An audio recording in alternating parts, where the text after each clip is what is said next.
everyone, this is Evinsman and welcome back to my YouTube channel.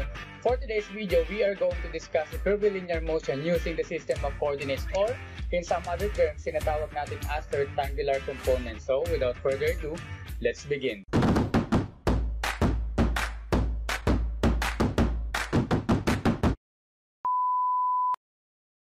This system of coordinates is particularly useful for describing motions where yung x and y components natin ng acceleration are independently determined.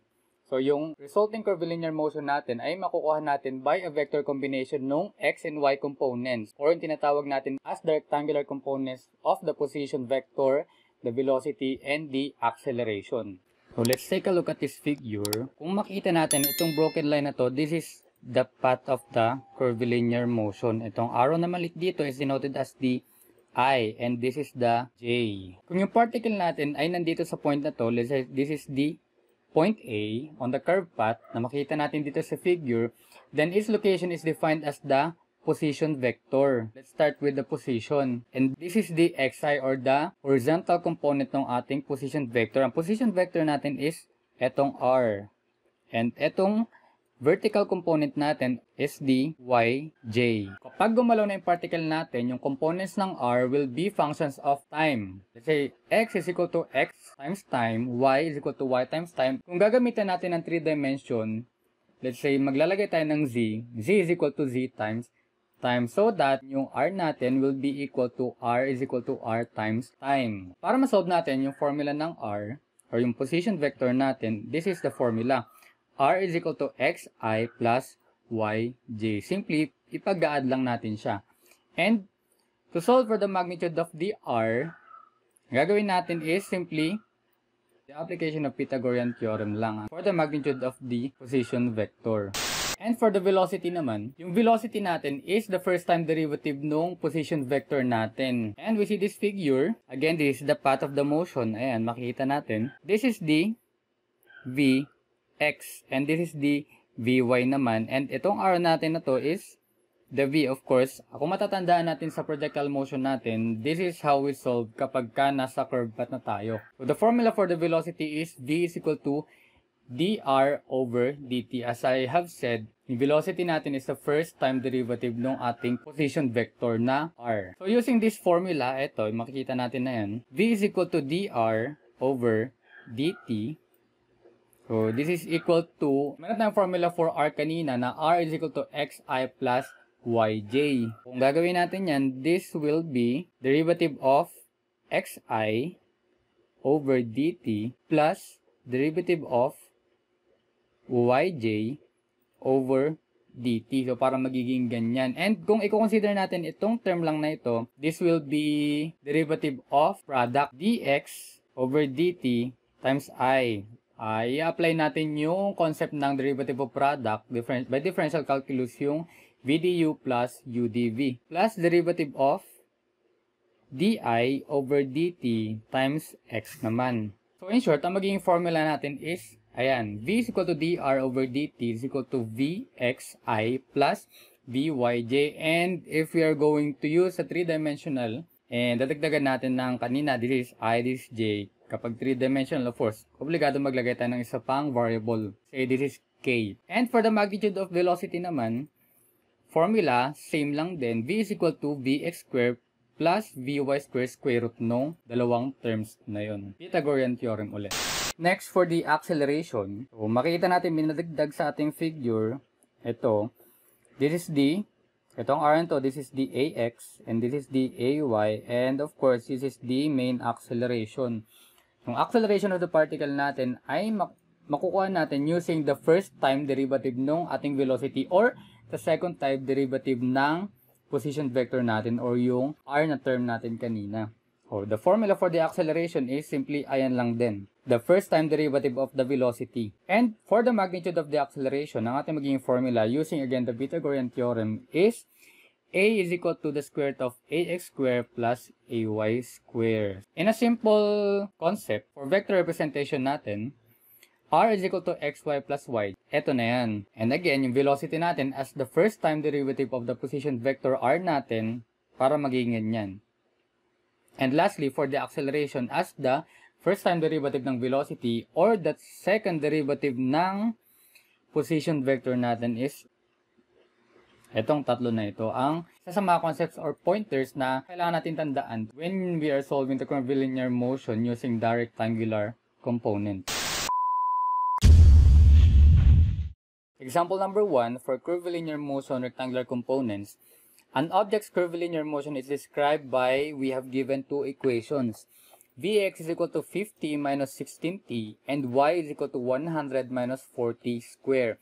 Where Vx is in meters per second and yung y natin is in meters and yung t natin of course is in seconds, the time.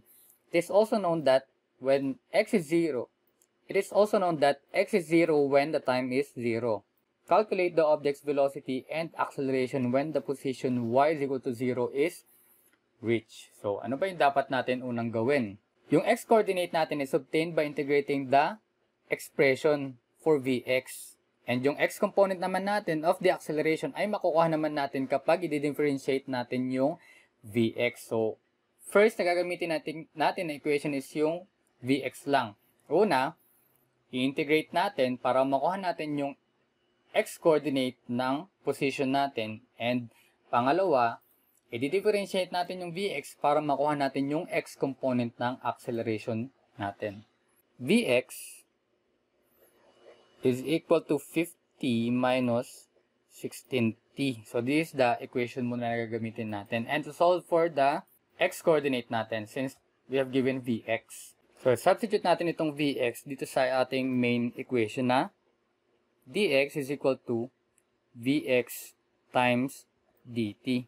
Dx is equal to, value ng Vx, yung equation natin nasa 50 minus 16t times dt. And sabi ko nga, to find the equation of the x-coordinate natin, or the x-component natin, kailangan natin i-integrate itong expression na ito. Integrate both sides.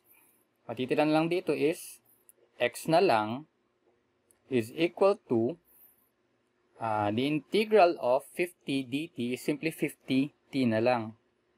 And the integral of 16t dt negative. So, ilagay natin, this is negative na.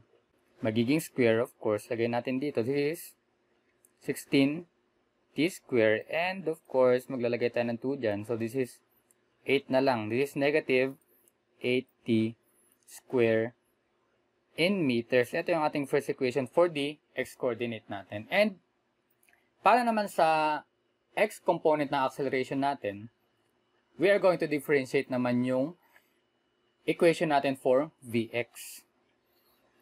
So, for Ax, yung x-component na acceleration natin, the derivative of Vx over dt. So, Ax is equal to the derivative of 50 minus 16t and over dt. So, Ax now is equal to, this is 0 na, and this will be 16 na lang kasi makakancel ito. And this is negative 16 meters per second. Hindi pa natin nasa-solve yung final answer natin kasi ang hinahanap sa atin is the object's velocity and the acceleration. May nakuha na tayong isang component na acceleration. Kailangan pa natin ng y component. Sa velocity, ganun din. Ang given pa lang sa atin for the velocity is the x component, and sa x component na yun, hindi exact value kundi equation ng binigay. So, kailangan pa natin mag-substitute mamaya dun sa t for 50 minus 16t.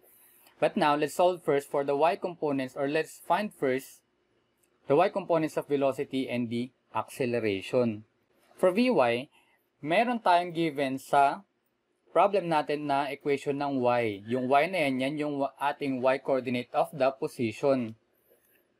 Y is equal to 100 minus 4t square. And to solve for y, again, kanina sa concepts and principles natin, velocity is the first time derivative of the coordinates. So, we are going to differentiate the equation of y. dy over dt. And yung y natin is 100 minus 4t square over dt. So, Vy natin, derivative of 100 is 0. Derivative of constant. And derivative of negative 4t squared, this is negative na agad. And this will be 8t na lang in meters per second. This is the equation for Vy. And for the y component naman ng acceleration natin, again, using, ito yung ating main equation for the vertical component pero nasolve na natin yung first derivative, which is yung velocity y component. And to solve for the acceleration naman, as the acceleration is the first time derivative of the velocity, pwede ito na yung ating gagamitin. Ay is equal to the derivative of Vy over dt. And this is derivative of negative 8t over dt.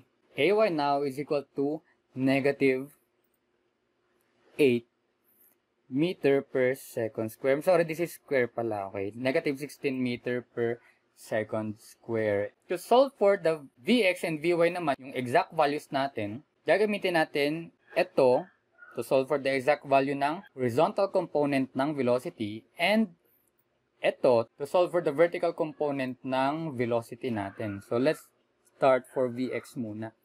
For Vx, we have an equation 50 minus 16t. Vy is equal to negative 80. And again, ang condition, kailangan meron tayong value ng time. So, paano natin makukuha yung value ng time?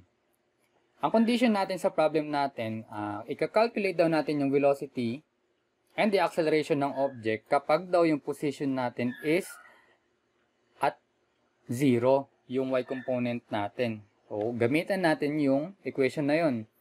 Eto. So, when y is 0, and 0 is equal to 100 minus 4t square. Solving for t. And solving for t now is equal to 5 seconds. Itong 5 seconds na yan ang ilalagay natin dito sa dalawang equation na ito to solve for the exact value of Vx and Vy. For Vx, this is equal to 50 minus 16 times the value of time na 5 seconds. 5 seconds ang value ng time natin kapag yung y natin is at the position 0. Vx is equal to negative 30 meters per second. And for Vy, negative 8 times the time na 5 seconds. Vy now is equal to negative 40 meters per second. So, lipat na tayo sa kabilang page. And to finally solve for the exact value ng mismong velocity and acceleration natin ng object, nakuha na natin yung Vx.